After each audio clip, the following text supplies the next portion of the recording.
Welcome back. હવે વાત કરવી છે સુમુલ ડેરીના એ ઓડિયોની જેણે ખૂબ ચકચાર મચાવી છે, કારણ કે ડિરેક્ટર્સની બેઠક હતી। એ મિટિંગનો આખો વિડીયો ઓડિયો સોશિયલ મીડિયા પર વાયરલ થયો। હવે આ એક ગોપનીય મિટિંગ હોય છે, કેવી રીતે આ ઓડિયો વાયરલ થાય એ સવાલ ચર્ચાઈ રહ્યો હતો અને સવાલનો જવાબ શોધવાની જવાબદારી ક્રાઇમ બ્રાન્ચને સોંપવામાં આવી છે।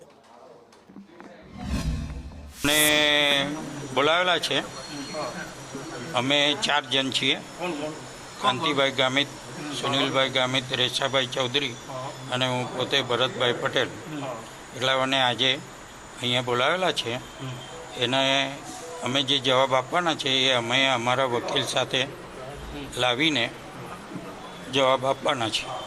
આદિવાસીઓની નોકરીનો પ્રશ્ન હતો, આદિવાસી બહેનોને જે નોકરીમાંથી કાઢી મૂક્યા એના માટેનો પ્રશ્ન હતો, એટલે અમે એમને સુમુલમાં લેવા માટેનો એક રેલી કલેક્ટરશ્રીને આવેદનપત્ર આપેલું હતું।